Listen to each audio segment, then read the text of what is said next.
Good morning, good afternoon, good evening, wherever you are in the world. Welcome to the Picky Girl Nation. Welcome to the folks that are new to this channel. My name is Adelia Aborishade, and I am a lot of things. I was trying to think of what to tell you. I'm a lot of things, but really, what's important that you know is that all of the content on this channel and all the work that I do is about helping folks like you live a life that they love and live that life on their terms, which leads me to our guest today. She is a former guest on my podcast, Picky Girl Travels. Um, for those of you who are new and you're like, oh my gosh, because you're going to love this, trust me. And then you're going to be like, I need to hear more of what she has to say. I have linked that previous conversation in the description of this video. But like I was saying, I'm all about helping folks live a life that they love, live life on their terms and not society's. And I love getting to bring people on the channel and share them with y'all who are in that same vein of work. So we will go ahead and bring my guest on. I was going to say good morning, Keturah, but it is not morning where you are. So hello. Hello, it's not. It is early evening. It is, was it like not, it's not dawn, it's dusk. It's early evening. Where Okay. I All am. right. Now, I want you to kind of give your introduction because I think the way I would introduce you might not be the way that you would. Oh, wow. Okay. So I think we might actually match up a little bit, but I am Keturah Kendrick. And as Adelia said, one of the reasons why I feel like I was on this show before and why I'm on it again is because, much like Adelia, I am deeply committed to encouraging women, particularly Black women, to own their voice and own their decisions and to center themselves in the narrative and the drama of their lives, however that looks for them. So, as a writer, as a speaker, as a content creator, I create work that often uses my story, but also the stories of other women like me to encourage women to live with intention and to choose themselves and to truly believe that they are their greatest thing. I'm also a traveler, much like Adelia, how we became connected. I'm in Portugal right now, although I'm from the United States, of course. And I'll be in Portugal for a few weeks, and I'd like to split my time between New York City and South America, and now I'm going to add Europe to one of the continents that I'm going to spend my time on as well. So I think that's me in a nutshell. Or would you have matched? Would you have said the same thing? A I, similar? I, I think I think I would have said much the same thing. There was a quote I have here. I think this came from, I don't know if you put it on Twitter or on Instagram. It says that I am a Black woman author who writes for the free Black woman creating a life that centers herself. And like that's what I think of you. That's what I think of when I think of you. And again, like you said, we are so much like on the same page, kindred spirits in that way, which is why I was so excited at the premise of you coming back because your appearance on my podcast is absolutely probably one of top top two episodes of What? all time. Yes. Um, it was just such a good conversation. Um, and, like I can always count on you to say the quiet part out loud, to say like, and to keep it real, which is one of those things that I value. Sometimes it gets me in trouble, but I feel you on that. sometimes somebody needs to be saying these things. Exactly, exactly. Well, oh, I'm so honored and humbled to know that I had a great time that first conversation, and I got quite a bit of feedback from folks all over the internet. Some of them I didn't know. Some of them we were kind of in the same social travel circle. So yeah, I knew it was a popular episode. Wow, top two. I'm so I feel like I just won an award. I'm so glad, and it was a really really honest and just robust conversation. Very enlightening for me too. I enjoyed it immensely. Okay, so what have you been up to since we talked to you last? Because I forget your first book had been out for a minute. Hmm. And I think at the time that we spoke, you were in New York, maybe? Yes, yes, I was in New York City. So my first book, No Thanks, was published about I want to say 4 or 5 years ago. This past year, about 6 months to a year, I have been working on this project called And You Know This. It is a combination of a limited series podcast and an ebook that actually is already will be out next week. Actually, no, you can get the ebook now. It's up on the sites, but it centers around me, a younger Gen Xer, having conversations with six women and non-binary folk in their late 20s and early 30s. So six millennials about the difficult period that all of us can kind of sort of remember. Those of us who are more seasoned may have a harder time remember than others. That difficult period in early adulthood when you are no longer a a ute, so to speak. You're no longer a teenager. You're not and you don't feel like a full grown adult and you're in that in between stage. And I can recall when I was in that in between stage because I looked at the world so differently. I wanted to become someone and something that I had no example for. There was no prototype even in mainstream media or in the small community of people of color, and just being very confused on how to listen to my own voice and how to figure out if I was knew what was right for me. So I talked to these six young people, essentially asking them to identify that tumultuous period in their early 20s and how they were able to train themselves and be able to accept what I believe is the truth for every human being, that we know exactly who we are by the time we're young. Thing is, the adults talk us out of it real quick under the guise of it's in our best interest, but it's mostly easier for them. So it can take a while with intention to come back to who you really are. So I have the conversations on my podcast, and then I write a very succinct but efficient ebook that is meant mostly for younger women in their 20s, but also older women who may be in transition who need a reminder. Like these are the three things you want to remember as you navigate a world that, to be quite honest, at best can be unkind to you if you are non-male, you are non-white, at worst wants to destroy you. To remember these three things and how to just really own who you are and get back to who you really are. So it's been an interesting journey, and I've learned so many amazing things from the young folk I talked to. And it was a good reminder of why I do the work that I do, why I'm happy that you are doing the work that you're doing, and so many other incredibly dope Black women I meet throughout the world. Like I've met a couple already here in Portugal who truly are living the best lives for themselves and are being intentional in how they live their lives and are savoring the joy of that.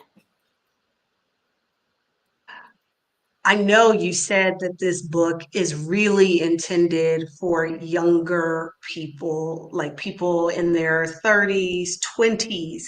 Um, but I definitely fall into that category of folks, older folks who need to be reminded, because I basically spent my 40s trying to get back to that person that I always was. One of the things that you said was, your life already knows what it wants. Listen to it and give it what it needs.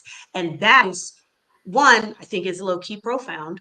And two, that is so the opposite, the antithesis of the message we get as young folks, particularly young folks who maybe don't look at the world the same way the elders around us do, or we want to do something different. Like our dream is not to be somebody's wife or somebody's mama. And you know this, but everybody from the outside is telling you, oh no, baby, that's not for you. That's not how we do things. You can't be, that's not who we are. So I just, that just resonated with me so much. And you know, I am excited that you did this, that you had the podcast and that you wrote the book, because I think about, you know, I didn't have somebody to look at who was who didn't, who was like, I see what y'all are saying we should do, and this doesn't really feel authentic to me, but I didn't have any other option, so you know, I went along. So I'm excited that there will be these folks who have this to look at, to say, hey, I'm not the only one out here that maybe doesn't want to follow this cookie cutter path just because that's what I'm supposed to do. Hmm.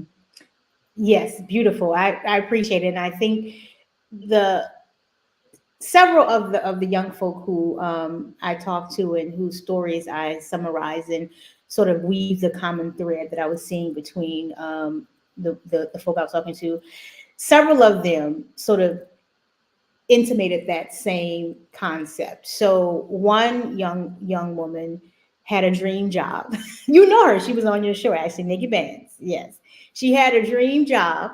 Realized that it was deeply colonialist, deeply anti-black, and she was just tired of the sector. So she quit said job and literally transformed herself into a talk show host and a global MC who does competitions, who does speaking gigs, and she's based in South Africa, and is enjoying a great few years having made this transition and building even bigger this next stage of life. So one of the things that I learned from her and that I write about in the book is you can get so caught up in what looks like the trinket of success, right? For young women or young folk who believe that being chosen as someone's wife, being a mother, that there can be no way to have a full, fulfilling life without that, you can get caught up in that so much to the fact that you can get that. But when you get it, you kind of like, that's it? Because at the end of the day, you just gonna marry a regular human being. You're not gonna marry Thor, the God of Thunder. He might help, he may is gonna help you with the rent or the mortgage, but he will not give you the golden ticket to Willy Wonka's chocolate factory. You will have a lovely child. They will probably be decent. They will probably won't solve the cure for cancer. You know. So if you focus so much on getting what is just the things we are told trinkets, and not seriously, am I enjoying this life? Am I suited for what I think is success? And Nikki's story was an example of that very thing when it comes to the professional aspect. Literally was traveling all around, all around the continent of Africa on her organization's dime, doing very important work. She's very committed to leveling the playing field for young people, especially young brown and black people around the world, and was doing youth development work. And so when she had the realization that this place is toxic and this sector doesn't do as much good as it purports itself to do, right? She could have simply kept going with with the prize, with the reward, but she really listened to her life, as I said, and made the choice that was a better fit for her. So I think it's so difficult to challenge the life script or even to just question it, because you may still choose a life script, but even to question it and say, these things I want and things I have, are they really aligned to what brings me joy? And if I do not get them in the way that I envision, am I going to expend so much energy sort of giving myself the woo woo and obsessing over not having it? Or am I going to create a life of absolute happiness and bottomless joy in the myriad of other ways that that can be done? Because you know what you need, and it's not often the thing that you think is the that's at the top, like that's on the surface level. It's often something much deeper, and the thing that's on a surface level you have decided represents the much deeper thing, and that's not always the case. I like that you mentioned Nikki Vance, Nicole Bannister. She was also a guest on the podcast. And, after my conversation with her, she is just dynamic, like times 10. Oh, And indeed. I remember thinking, and I think I said this to her at the time, and then I recently saw her a couple of weeks ago when I was in South Africa and told her this again, that like it brings me such joy and pride to see someone her age figuring these things out, putting their happiness ahead of everything else, deciding that these people I work for, this work is, or this organization is aligned with me in my values, and doing the brave, bold thing and walking away from, as you described, what is literally a dream job.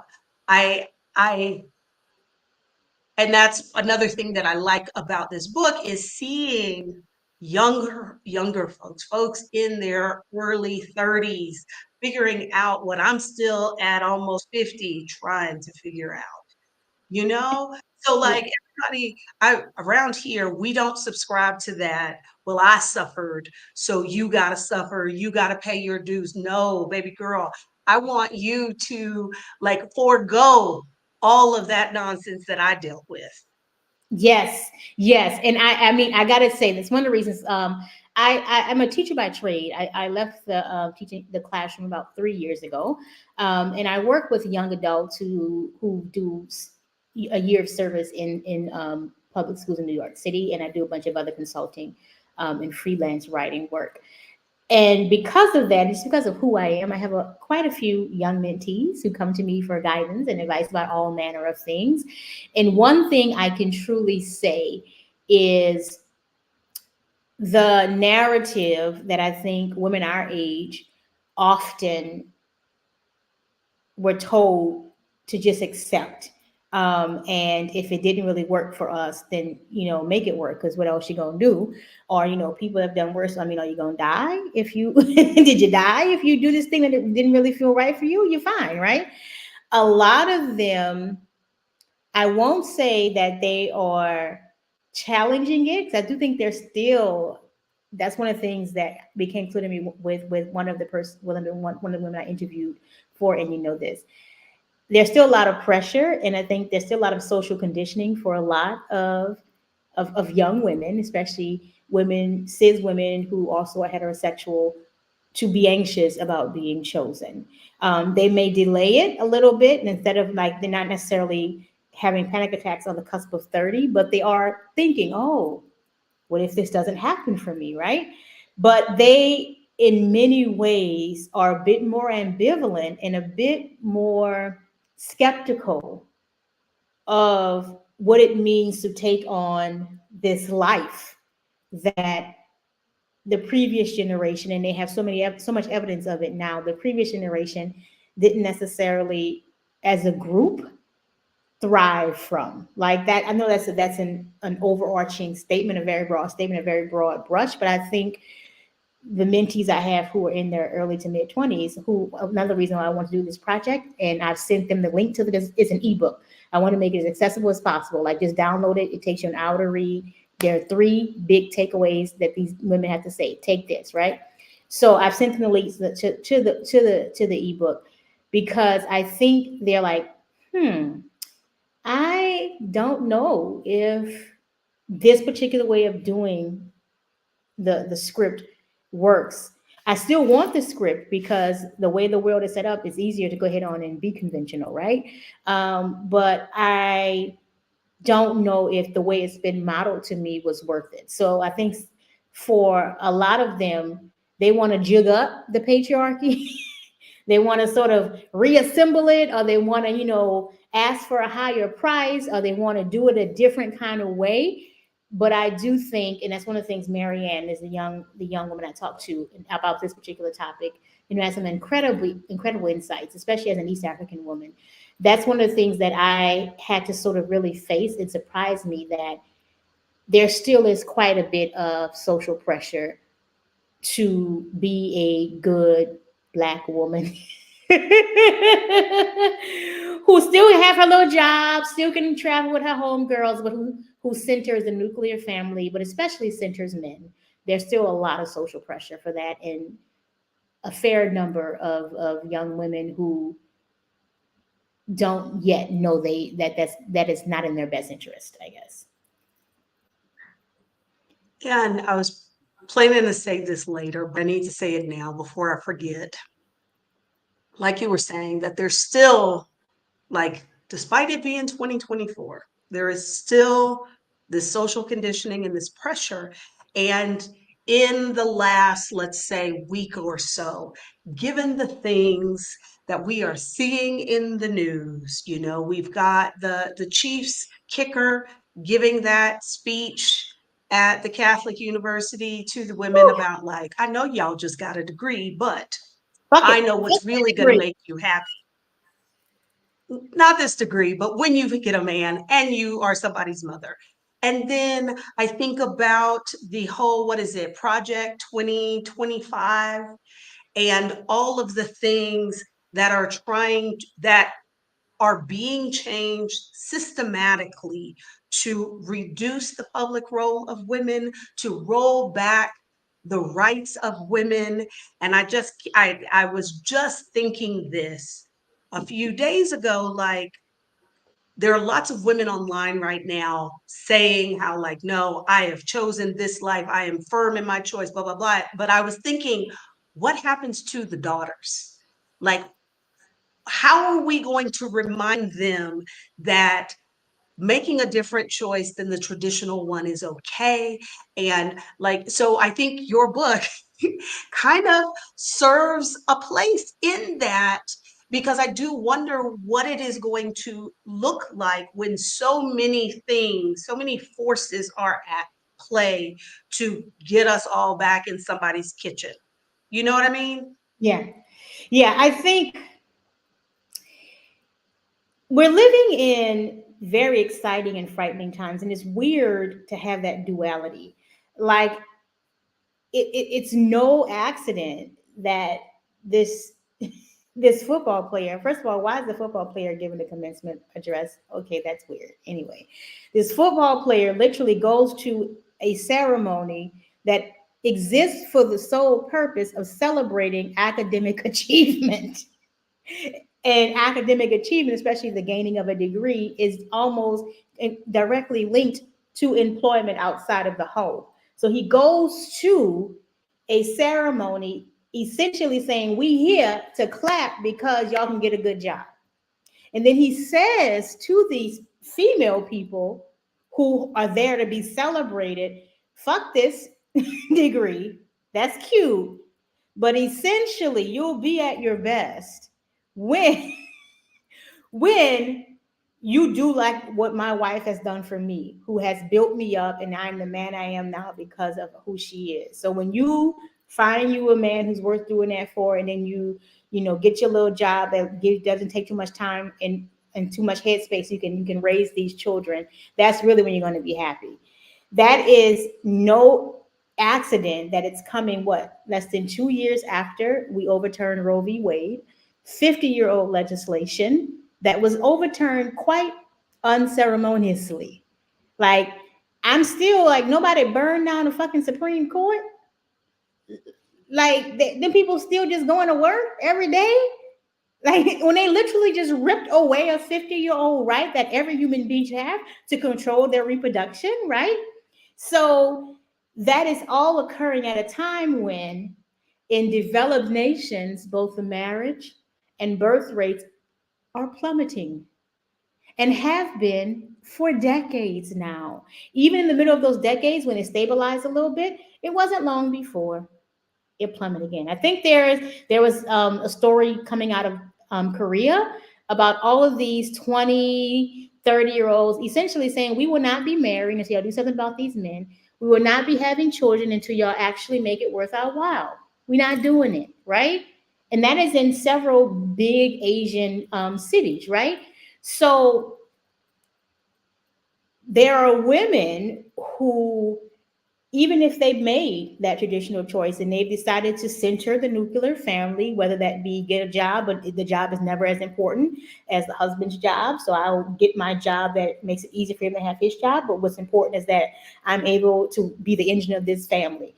Or it could be the very privileged few who in the 2024 economy can afford not to work and pay the $300,000 mortgage for a simple house in a tier two town with just one income, right? So the privileged few do that. There is a level of decided delusion for some of these women who truly want to advocate for the mass majority of women finding complete fulfillment in this and even being able to do it. Because even if for some reason you really do see this as the main way for you to be happy, you want to be a wife and mother. The average American salary is about 70K. The average, a good salary is almost directly linked to a college degree. Not always, but less than 30% of Americans possess a bachelor's degree. So just those two things alone mean that even if you really do feel that centering family and only being concerned about the care of children, building up of your husband while you do things that bring in extra money every now and again, even if you feel that's best for you, the numbers ain't adding up. The vast majority of you will be stupid to take that route, even if you feel that's going to be the most fulfilling, right? So to not raise girl children, to not have realistic and honest conversation about the way of the world, even separate and apart from the fact that you are more than just a body of flesh that produces a child. You are more than just a tool for a man to become better. That's a whole separate conversation that you want to be able to tell your girls that you exist for something more than all these other people, right? It's just practical economics. That is not wise. So what if your man who's maybe he's making 120 and he's somehow able to work himself into an early grave to be the only one working in the house? What if he fucking died from working himself, being the only one who's working in the house? What if he died? What you We doing could then? it defies real logic because you said something about the economics of it, like it, because we could go off the rails and go down that road because you know how I feel about that. But I do, like I said, I am concerned. You mentioned the folks in Korea, the 4B girls. There are no first graders in a bunch of Korean towns. Like literally, there were no children to enroll in school. And it is, as you said, it is a very interesting time because Korea is a fairly traditional, East Asian culture tends to be fairly traditional, but they are so like quote unquote, forgive the pun, married to this belief that like, no, we're not going to have kids with y'all if this is how y'all are acting. That's so interesting to see that existing, while at the same time, we've got folks pushing this whole trad wife thing and this and the other thing. And I don't want anybody to get the wrong idea here. It's not about one being right or the other. It's about a woman being able to choose the life that she wants. That is fundamentally the issue here. And anything that gets in the way of that is a problem. And I would say, when we talk about a woman who takes this path of trad wife, which in of itself is an oxymoron, it didn't work in the 1950s. Only a small percentage of very privileged Americans still could afford to exist on just one income. Women have always worked, not in well paid pension resulting jobs. Their husbands did do that, but the vast majority of Americans could never afford to live off of just one income. So even the women who somehow end up, maybe they have a job and they are perfectly fine, accepting that they have to take on the lion's share of running the home too, even though they work just like their husband, because there is no lack of research to show that in households where both parents are working same full-time jobs, sometimes when even the mother is the breadwinner, she's the higher earner, she's still the main one doing all the school stuff, she's still the main one managing all of the different schedules of everyone in the house, she's still doing the lion's share of the grunt work of keeping the family, especially the children, running, right? So women who choose that, I don't want to question any woman's choice, because I kind of feel like you want what you want, and I don't want you having to explain yourself. But I am 150,000% certain with every fiber of my being. Simply because a woman says, I want to be married and have children and I want to center that, I can't see a life of myself that's fulfilling without of it. I question if that's what she really wants sometimes. So I think the conditioning is strong. Does she just want to be thought of as normal? Does she just want to be able to have her choices in her life accepted with no questions? Because the only thing you got to do to get absolute, complete respect, adulation, and excitement without a question is walk into the family reunion with a ring on your finger. That's all you got to do. And have people like, oh my goodness, ain't nobody asking you no questions. There could be very objectionable evidence that you married an asshole. They might say, girl, make sure you get some counseling first. But they still gonna start planning the wedding, asking what your color's gonna be. So is it that this woman truly sees for her partnership, especially a legal marriage to her forever man and raising children, sees that as aligned to who she is and what she needs to be fulfilled? Is that what she wants? Or is she certain that if she does not acquire these things, she will never be seen as a woman who's worth being chosen? She will never be taken seriously. She will forever be the one who's asked to work late because you ain't got no kids and no husband anyway. She will always be paying the double fee when she wants to go on a cruise. She would like that. Is that really the rationale? And it could be that's why, and perfectly fine. But let's be honest about saying, I made this choice because it's best for me. And if you did, don't explain yourself. And I'm also clear, as a woman who has been writing about and speaking openly about the unapologetic joy I get from not being partnered and not having children. Women have said things to me over the years. When you put some brown liquor in their glass, they be saying stuff. Oh yeah. Because there is something, and again, this comes back to the conditioning, and I want to get into that a little bit and talk about the people that you talk to, but you're 100% on point that it's like, did you make this choice because it was ultimately the path of least resistance, or did you really examine the motivations and what your values are and what would make you happy, and then make the choice based off of that?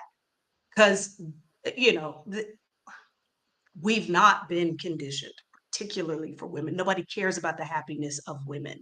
Oh, Um, no, absolutely not. that's immaterial because you're not supposed to be happy. You're not supposed to center yourself. That's one of the things that, I guess I was going to say you talk about it in the book, but I guess it was I'm trying to remember if it was a quote or if it was kind of your take on it, but this idea that you're not supposed to center yourself as a woman. And if you're What worried about your happiness, that's that is about centering you.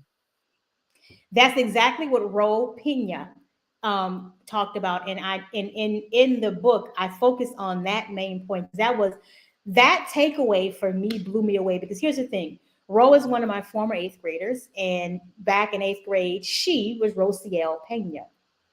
They are now Ro Pena because they have identified and owned that they are non-binary, that they do not feel called to this gender box. One of the things Rose said to me was that they were lucky enough, they're Dominican, very Catholic, very traditional, but they were lucky enough to have in their immediate community people who didn't fight them. They also grew up in New York, which helps, right? Who didn't fight them when they came out as lesbian, then came out and said, I don't feel like a girl. I'm not a boy. I am non-binary. So they had people who weren't like, yay, yay, yay, but also they didn't have to, they weren't rejected, right? They said to me, now at 32, having completely owned their getting out of the gender box, completely owning their sexuality, they still have to work tirelessly to unlearn what they were socialized as a female. Because as a Dominican female, you center everybody else except yourself until you are the matriarch. So when you become 80, before you die, after them 80 years of being the sacrificial lamb for the greater good, then you've earned your right to have people pour into you. You've earned your right to say no. After 80 years on the planet, that's the only time you are allowed to think about you. And Rose said to me, that is hard for me to unlearn. And I have to be very intentional in telling myself that's BS and taking actions that are opposite of that.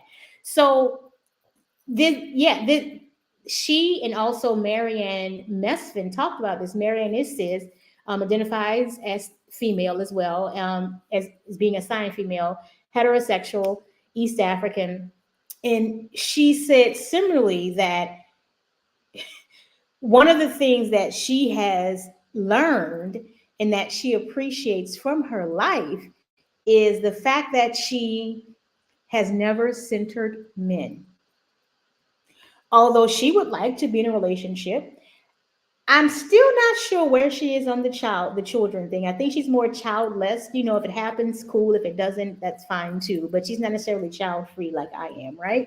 So even though she would like to be in a romantic relationship, she said to me several times, what she is happy for is that she has poured into her family relationships.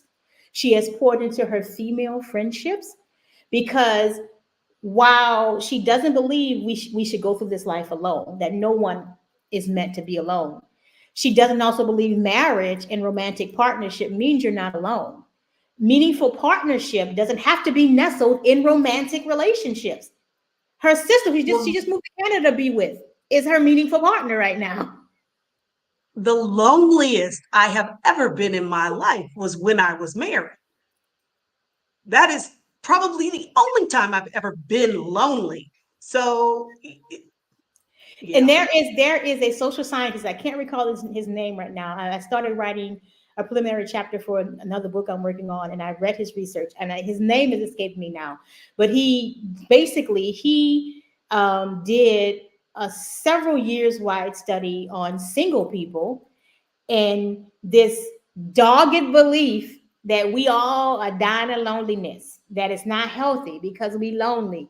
And he said he started off not trying to prove anything. He was just like, this is a group of people that are routinely ignored, even though they're becoming the highest demographic across the world. So let me just see about single adults, right? And he said again, was what struck him, he did, I think, a couple of hundred, maybe 1,000 interviews, was across the board. The people, whether male or female, who had been in bad marriages before they were single, said they had never felt the level of loneliness and isolation ever. Even when in the time and they've been single and they wanted to date someone and they felt a certain way, they can't. They said that is nothing. That has nothing on when I was married to this person who it had been dead for years. Yeah, I co-sign that 100%. Okay, so one of the questions I have, because you mentioned this earlier on, is that this book that's about to come out or is currently out, the ebook is, you can get Yes. it now, began as a limited series podcast. Now, when you went into the podcast, was this the ultimate plan, or was it no? I have this vision for this podcast project. This was the ultimate plan, actually. Since I left the classroom, it's kind of selfish why I did this. I miss terribly the daily interaction with young people, right? I don't miss the classroom itself or the rigidity and the mundaneness of teaching every day, but I miss the conversation I had with young people because I feel like we don't give young people enough credit. They are incredibly insightful. They're incredibly bright about the world that they currently exist in. And they actually know some things about the world they're going into that we don't give them credit for. So I have learned so much in the years since I left the classroom and the work I've done as a consultant, working with young teachers and young people who are doing work within schools has been so invaluable.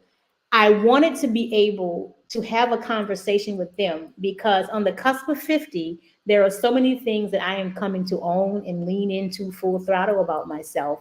And I was just curious if younger women and younger femme identifying people struggled the same way I did to just simply own myself. Like the number, I just wrote an article about this for why I wrote the book for Black Ballad, this outlet out of UK. The years I wasted waiting to regret being who I am. I, you laugh, but I was typing like 25 goddamn years. I was waiting silently to be like, oh, maybe they was right all along. So even though I didn't give into the conditioning by just marrying some dude who I didn't want to be married to and having some baby I didn't want to raise, I still gave me the conditioning that one day it's gonna come and it's gonna be too late because I'm gonna be expired, I'll be over 30 when I finally get the call. Right?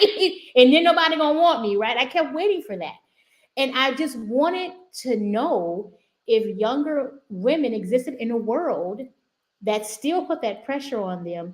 And if they did, I wanted them to be able to say to the even younger women, here is how, here are major lessons I want to give you, a guidance I want to give you, so you don't have to struggle through that too. And what I've discovered since doing the podcast, and also some readers, some of my readers from No Thanks have read the ebook already for, and you know this, and they're my age, and they're like, "Woo, child!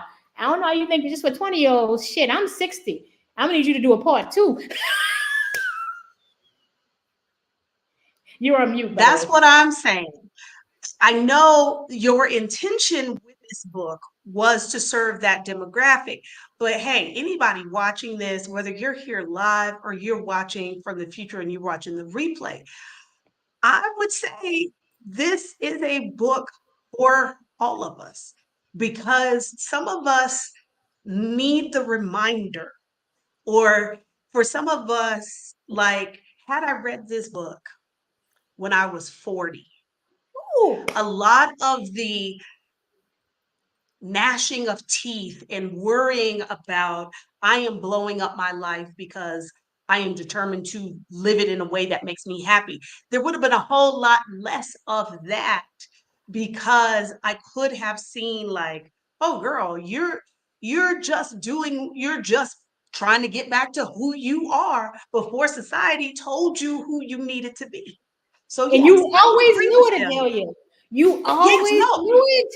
absolutely. Absolutely. My best friend even said that because my best friend was my ex-husband's high school friend. So he is the reason we are best friends. I got her in the divorce.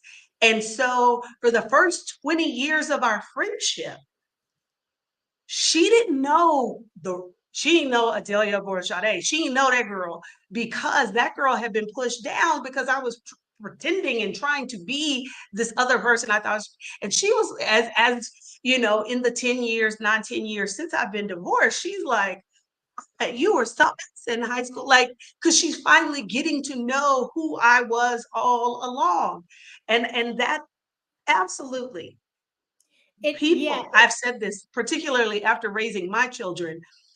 People, because they tell you, oh, do these things and parent these children this way, and this is the result you will get. No, folks show up on this earth as who they are. People are who they are from the minute they get here. And again, that's part of the conditioning, because you tell parents, well, this is what you need to do to shape this child, blah, blah, blah. That child is who they are. And I now see that now, that what I was doing was part of this, trying to get them to be somebody other than who they are. To make you comfortable. That is one of the Yep. things that I come back to it. And like when the original question you asked me was, had I planned on doing the podcast and the book, or did the book come after? I planned on doing the podcast so I can then write the book. Like I shot all of the episodes probably by February and waited to see what I saw as the common thread, and then wrote the book in the months following, right? Once I had conversation with all of them, right? And that was again another powerful thing for me. Several of the young folk who were on the who have been featured in the podcast and are now featured in the ebook talked about, sometimes in a very direct way, but sometimes it was in a roundabout way. When I really listened to the conversation again and was looking at similarities, they all spoke to the fact that they were talked out of themselves in some way. They were talked out of themselves, sometimes in very much in childhood, sometimes in young adulthood, when they had to go and face the world of capitalism, and I got to work this bullshit job because how else am I paying the rent? This job ain't me. Working for myself is me. Building up this, but I'm gonna talk myself out of it because I got to pay the rent, right? But in some way, they were talked out of who they were. And here is the gag, it's a sad gag. They just thought it was normal to be talked out of who you were, because the We've people are talking. normalized it. The We've people who talk normalized you it. out of it, they do love you and they care about you. They're not bad people. And they don't even realize that they're projecting onto you. They think they are raising a daughter who will have an easier time in life. They're raising a child who, even though she may have to shape shift and silence herself, she ain't die. Because it makes me uncomfortable knowing that being who you are out there in the world, I can't understand that, or I am not comfortable with it. So when I say I'm doing this in your best interest, it's really me, right? And all of them who, in a roundabout way, talked about that, just normalize this is what happens. You can't be your whole self. And when you start to unravel the not so helpful messaging that the people who love you, and also the people who don't love you, the world at large, and not so helpful messaging has done several layers of harm. And then, but how do you get back? How do you then go back to who you knew you were when you were 7 years old? You knew this about yourself. Absolutely. Absolutely. Okay. And so you interviewed, was it a total of six? 6, yes. Okay. And so we said one, Nikki, Nicole, who is, oh gosh, I can't She even begin to is describe a Nicole. talk show host, a global MC, a social justice advocate, a reality TV show host, social media maven. Yes, all of those things. Okay. And Ro, you said, was one Wrote, of your former students yes, who wrote is Pena, non-binary, non-binary, and but also Dominican. Dominican, yes, Dominican, who is starting a school here in New York City for trans students. So that her story was about coming to unlearn the very narrow definitions of womanhood, and how to relearn how to be someone's child, how to relearn how to exist in the world through this identity that, even though she's in New York, still is not completely accepted and not completely norm. There's Marianne Mesfin, who is a 30-year-old Ethiopian feminist who talked a lot about. It's funny you mentioned trad wife because our conversation started with her saying how she was consuming trad life, like no, she's consuming soft wife TikTok, which kind of, in my opinion, is very much adjacent to trad I was wife. gonna say it's It's sort of a a more, gateway. it's a If you exactly, don't it's a gateway if drug. you don't watch it, it's a gateway. Exactly. So she was looking at the soft life content uncritically. And when it started morphing into what you need is a good man to provide you the soft life, she started looking at it and like, wait a minute, this is not adding up. A lot of it is not adding up, right? And that conversation sort of turned into her own views on why on the continent of Africa, especially, there hasn't been as much progress as I believed when it comes to women her age and younger feeling they have choices and feeling that they're free. And she's very honest about it's mostly social conditioning, especially in African homes, especially for continental Africans.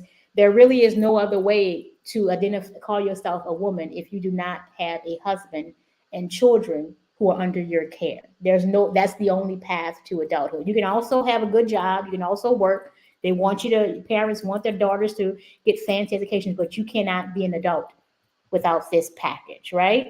And she talked about why she challenged that in her main beef with marriage. There's also Allie McPherson, who struggles with knowing that she is meant to work for herself, knowing that she wants to open her own brand, but the place where you're at when you're not independently wealthy, when you're building up that entrepreneurship, having to work a lackluster job to support yourself and also not begrudging that, finding a way to, although you know this is not where I'm going to be for a long time, and you know it's not what you want, how to find appreciation in that and use the skills you get from that for when you do have the life you want. So there's also Asia Lee, who talks about being talked out of her ability to be emotionally well, and having a family who runs on chaos. And when she decided she was going to do what needs to be done to be emotionally regulated, to develop some social emotional skills, how that family and still having to connect with them constantly challenges her to be who she really knows she is and who she really wants to be. So those are, did I cover all six? I think. I feel like I covered. Yeah, I know. I found Asia's first of all, my oldest daughter is named Asia. Oh, Um, what a and cutie. reading about her, and because she's the one who like kind of took that step back and was like, let me sit in silence for a minute. And I too had a childhood I needed to recover from, and a family who like it is chaos. Like I still carry that as much work as I have done. I don't know that you ever get finished doing the work.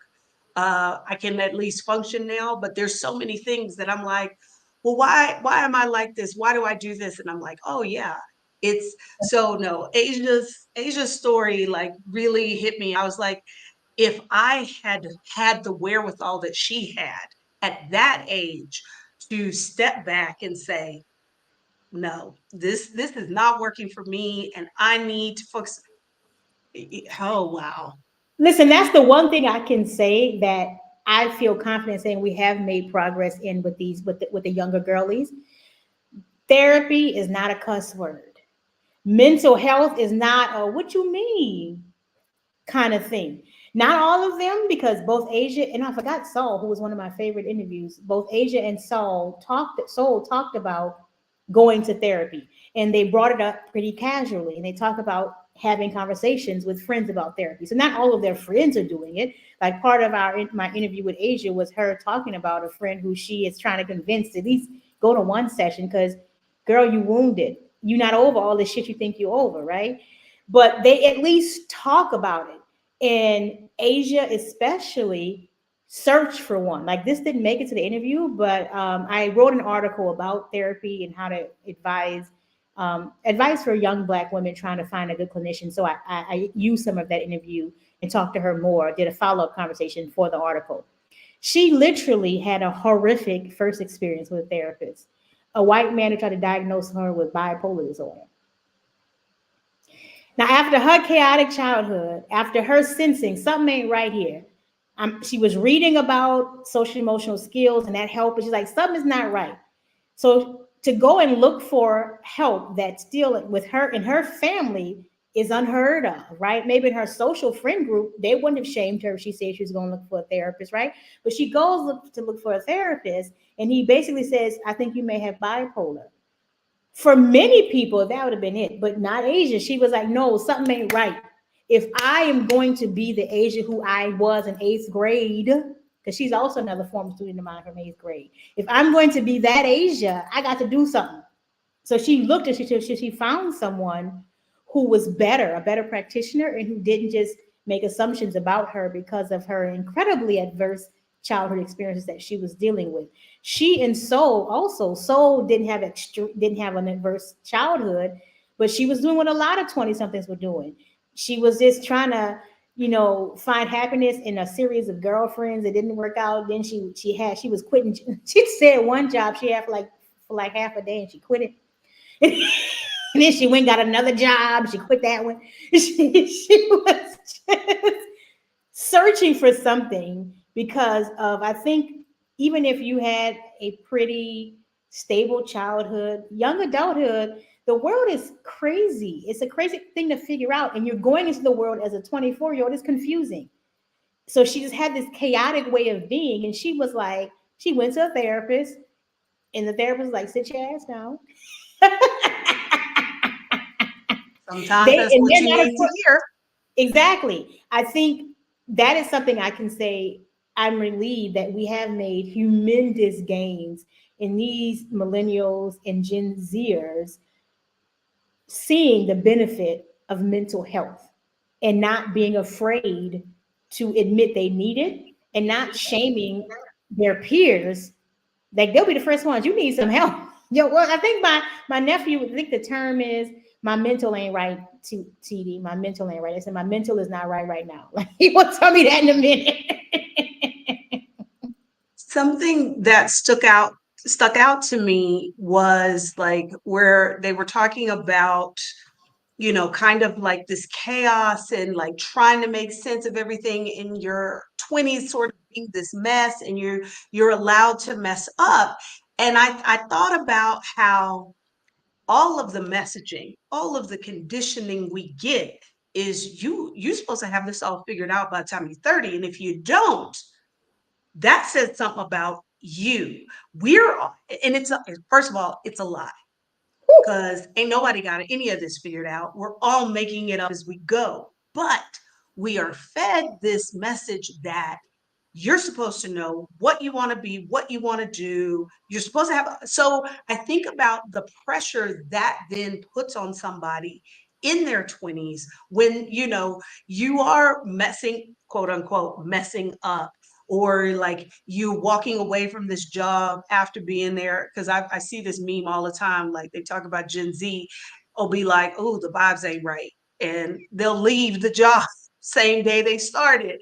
But they're beating themselves up for not having it all together, not getting it 100% right the first time out the gate.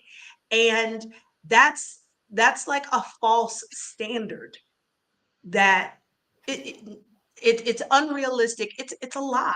It's a lie. And I think about all of the turmoil and the shame and the guilt that probably has produced for young folks because they're not meeting that bar. Like all of these arbitrary milestones that I think a part of youth is you create, because I think when you're young, You don't know how long life is. Like I had a mentee talk about taking this job because she was gonna be able to invest in her 401k and get mutual funds. I was like, girl, if you eat your vegetables and exercise a couple of times a week, you got another 50 more years in the workforce. Like, if this is the reason you're taking this job, that ain't a good enough reason. Like, calm down. So, but you don't realize how long that period is. That life is very long. So figuring out who you are, what you want, and getting those things can take a while. And here's the thing that they don't realize either. When you get the thing, you find you have romanticized the hell out of that thing. So you get it, you're like, this it? So now you need a new thing. You got to set a new goal, right? Because you become a different person. You become more of yourself in the process of getting that thing. So when you get it, you're like, okay, this is cool, but wow, this it.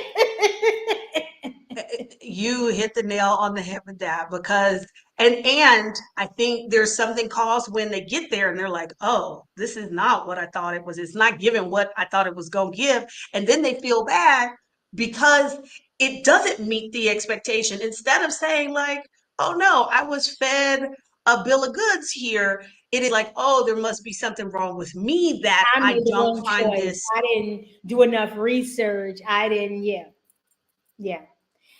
And I think just the own pressure that comes with youth because you're young and you don't know how long life is. You don't understand what it takes and how long it takes to get to even a small goal. And then, of course, is what you have suggested too about the reality of the culture and pop culture and pressure from family and even peers sometimes, like especially with social media, comparing yourself to others. Like they all got these milestones. When I have it, that only adds to it. When the reality is, like I tell people, I'm knocking on 50, and the Keturah from 5 years ago no longer exists. And I didn't know that was going to happen, but when it did happen, it happened enough times for me to not be freaked out by it. Like, yep, this is part of the long arm of life.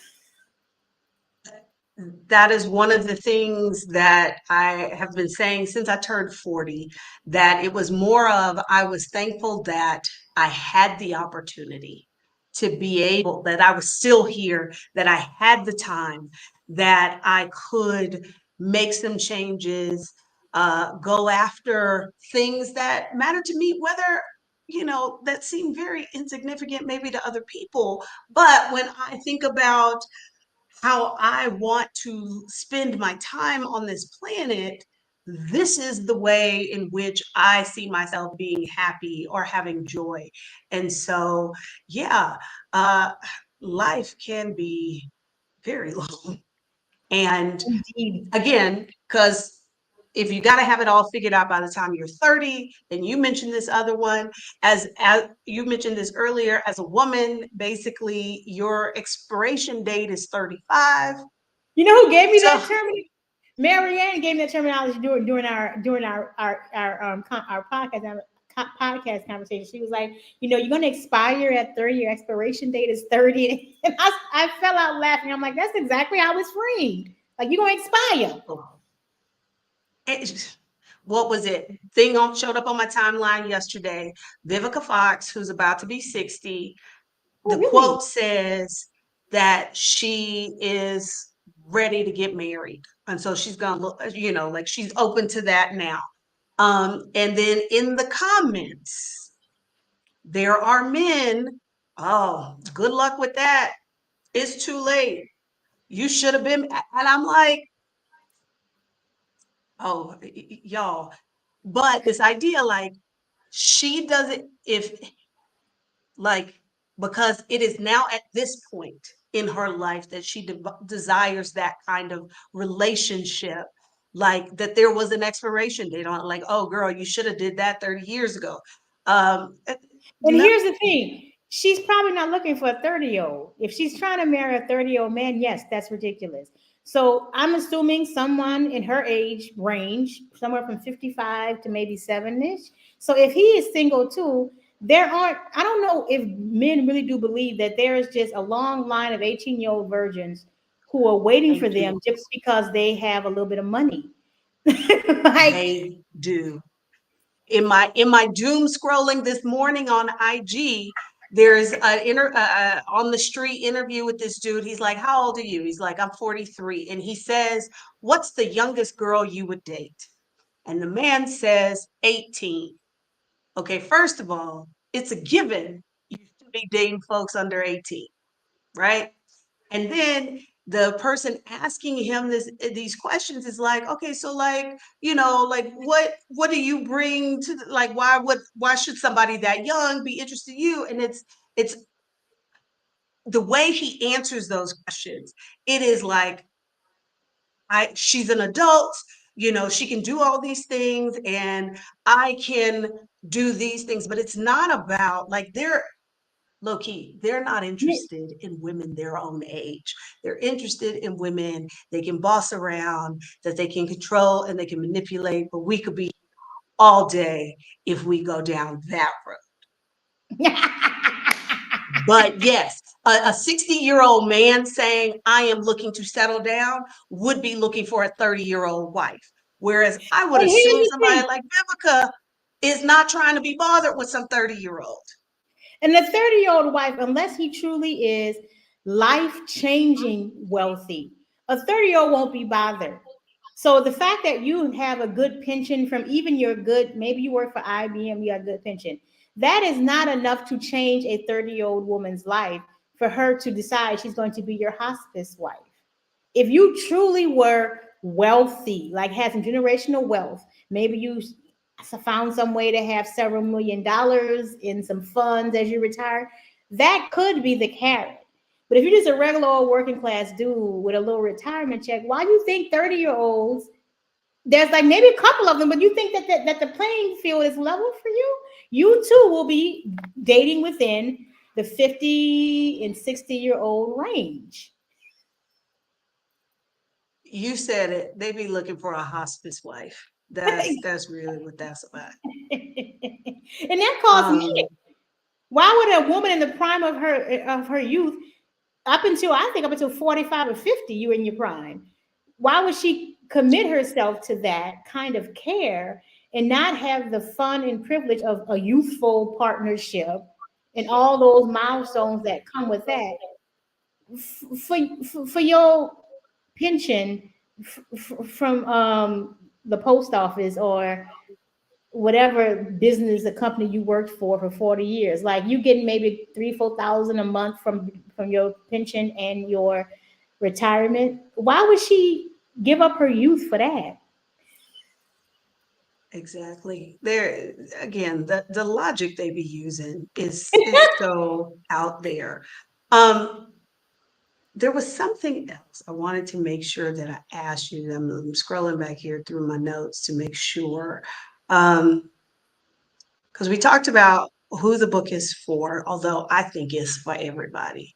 I And know I'm getting, listen, I'm getting feedback just from people who have commented on the podcast episodes because it's on YouTube as well, and women who have already read the book. Like that's why I couldn't remember if I decided to release it early because people have been emailing me saying can I get the book now, and people who have read the book and have told me about it, they've all said that too, that it really is about the takeaways that these young folk make, that I make from these conversations, are messages women need to hear every 5 or 10 years, regardless.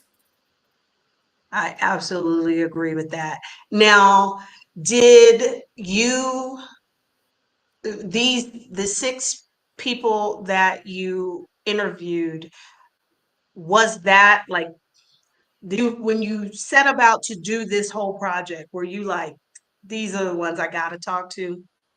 Most definitely. Oddly enough, what gave me the idea was Ro. Because I started off our conversation, I think in a production schedule, Ro might have been the first or second person I interviewed, although she's the second to the last that I'm going to run. I'm going to run her interview on Friday. I apologized to her because one of the things I said to them was I sensed something when you were my student. And there are a couple of other students who I don't know if you're still in contact with, but who have reached out to me in the years that passed and say, hey, miss, and they're not identifying as a trans man. And I'm not surprised by that because I knew you didn't fit that box, but I didn't have language for it. I still stuffed you in it. And me and the whole everybody in school tried to stuff you in this box, and you knew you who you were. And I'm so surprised we didn't talk you out. We didn't talk you out of it, right? So I thought of them first because Ro, I think, crystallized in a very clear, direct way. This is someone who knew who they were. And because of the way our culture is, immediately from every point in between was trying to would be trying to be talked out of it, right? So I thought of role first, and when I was thinking of my other guests, I was clear to choose young people, and I'm unapologetic about this. Young people, especially women who still identified as female, and especially if they were heterosexual. I made a point to choose only women who were left leaning, who, who were not watching TikTok going, I can't wait to be a trad wife. Because although, as we have talked about in this conversation, in our last conversation on when I was the second most popular interview, right? The only question I got for you, if you tell me you didn't met your Boaz, you about to go get married and have 6 kids, the only question I got for you is when is the wedding? Will it be an open bar? Right? I'm not trying to question you on that. But I was clear that message has been delivered since time without Yeah, there's beginning. there's enough of that out there. You ain't got to fight against that reconditioning and you saying, I want to be married and have kids, and the world saying, no, girl, don't do that. They literally just nonchalantly overturn a 50-year-old piece of legislation so you can control not being a mama. So you ain't got to fight to own yourself when it comes to that. But so the culture still does, as Marianne said, in her part of the world especially, we have not made much progress in convincing women that that's an option that you can or cannot take, right? So I chose younger folk, especially young female identifying folk, who I knew in some way were unconventional in their choices, who didn't want to take the path that seems easier because it's called convention and tradition for a reason, because there are so many systems and our entire infrastructure is built around that convention, that tradition, right? Who didn't want to take that route and what it was like to be able to finally make that choice and live in their truth. So role came to mind immediately. Then the other folk who I chose came to mind from conversations we had had because of no thanks, of just being connected in the same circle of people. But I was clear. I wasn't trying to choose someone who was clear they wanted to work this good government job till they died. I wasn't trying to choose someone who was like, she had an epiphany, fuck this degree. I need me to find a good husband because that's the only way to have meaning. I was clear. I wasn't going to introduce. I wasn't going to talk to somebody who wanted to talk about femininity and how we got to be more feminine as women. That's the key. Being more feminine. It pains me, like words and how we use them, I find very interesting. And I love that the LGBTQ folks have reclaimed queer, which, like they took their word back. It's not, but I hate what is happening with the word femininity. Like Mm-hmm. it is getting some connotations to it that I don't think are appropriate for the word, and making a subset of women shun the use of it because of these things that folks have attached to it. So I am always hopeful that it will have a renaissance in the way that queer has, and then we can use that word again. Um, Yes. yeah. And I also think I don't shy away from it. I think when I say femininity like that, the way it's being used is being used as a weapon. It's being used in Yes. the same way tread wife is being used, because there's nothing inherently wrong with women who were able to work only sort of sometimes paid part-time work, or a little work here and there, and still be able to live off their husband's main salary.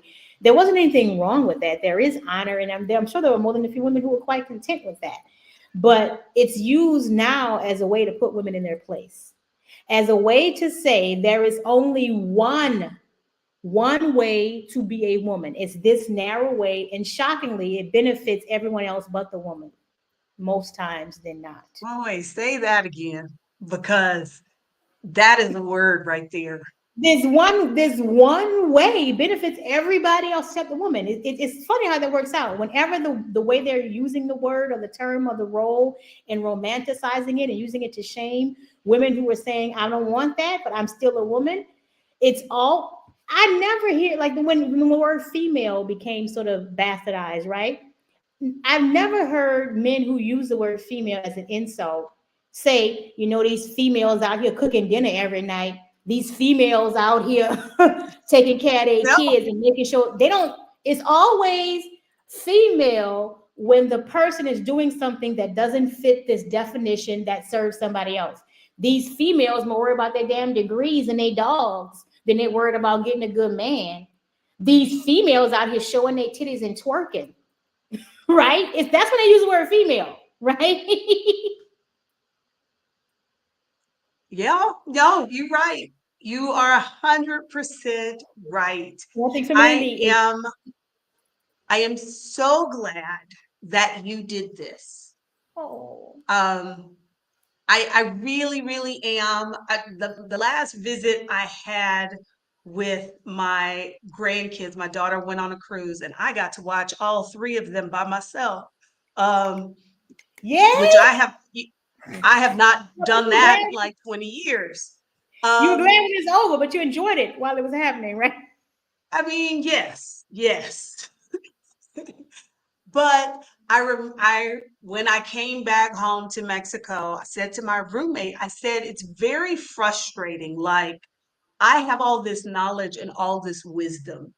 And like, I want to give it to my children. I want to give it to other young women, but like, I can't, like nobody wants you to just come and preach at them or what have you. And I think what you have done with this is a way to help keep that knowledge and that wisdom moving between generations in such a way that it can be openly received and not seen as like, my auntie is just trying to tell me how to be. You know what I'm saying? She wagging her finger, she judging me, she bitter, she telling me what to do. Yeah. I'm glad that came across, because I was very intentional in the way I even interact with and talk to young people, especially young women who I consider my mentees. I will say to them at the end of any discussion we've had, whether it lasted 5 minutes or 5 hours, take from whatever I said anything that sounds useful, ignore any and everything that does not resonate for you and doesn't work for what you want to do or what you want to be. And I have actually told them when they come to a decision, I made a point not to say certain things to you because I know who I am. And I know that the way I see things is still considered in some ways wrong or taboo, right? Or not in your best interest in the long term. And I'm clear where you are in the messaging you're getting, you haven't been able to discern that. So I have withheld many things so you could come to whatever decision you come to on your own and live in it, right? So I'm glad that that comes across in the book and also in the podcast conversations, because I genuinely respect young people. And I think that is key to who I was as a teacher, who I am as a mentor, who I am as a person. I think that they are incredibly wise. We have left them a world that is absolutely destroyed in many ways, and then expect them to navigate it. And when they don't do it well, we shit on them, right? So I deeply respect young people, and like you said, there are many things they can remind us of, because the three takeaways that I write about in the book that I get from listening to them, they for the most part said that. I didn't put words in their mouth. Literally, I summarized their stories, analyzed the threads and the patterns I saw, but they gave me the content. I didn't come with that on my own. They gave me the content. Absolutely. That is something that I miss as well, because there would be things my kids would say to me that there's one in particular, like I can remember the day in class she said the thing that kind of made me step back and be like, girl, look at the life you live in. Is you can't be telling these kids to be out here living their lives, going after their dreams, but look what you're doing. And I remember this is a kid who was like in 10th grade. And here she changed the whole trajectory of the second half of my life. So And didn't no, even know it. young folks, there is wisdom and knowledge there as well. I put the name of the book up here. This is Keturah's second book, and you know this, Lessons on Living from Young Folks. The link to Amazon to get the Kindle book is in the description of this video.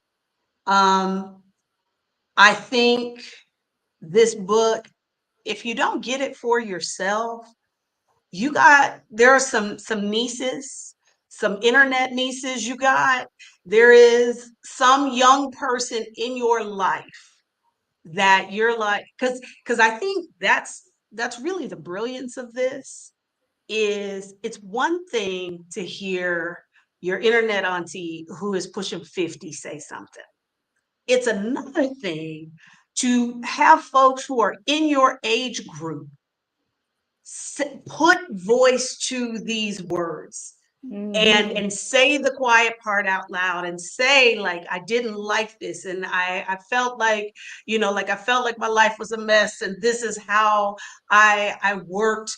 It is something about hearing from folks their own age, closer to their age, that I think, if there is a young person in your life, and notice I say young person, I don't think that this is just for the women and the femmes. If Mm-hmm. we want things to be different, the men need to be hearing these things as well. I agree 150%. And then tell your young people it's an ebook for a reason. It's short and to the point for a reason. You don't have to worry about packing it. If you're moving out the dorm, you just put it on your phone. You can read it on literally the train ride to your house. If you take more than an hour and a half to read this, you must have been taking your time.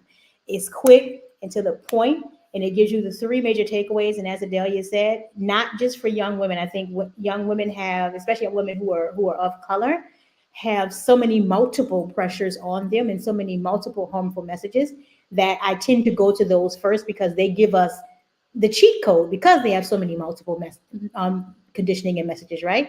But I think youth in general, youth in a capitalistic country that is slowly setting fire to your rights, um, is difficult, and you too can benefit from this. It's quick, it's easy. I don't mince words. I tell you what you need to know. Hopefully, it'll be in your mind as you go into full grown adulthood. And for you 50-year-olds who tired of that damn job, tired of that damn man, tired of always being the one who your kids drop them grandkids off at, you too. An hour, download it on your Kindle, and you good. Yeah, no, excellent read, excellent read. Um, where was it? I just saw, okay.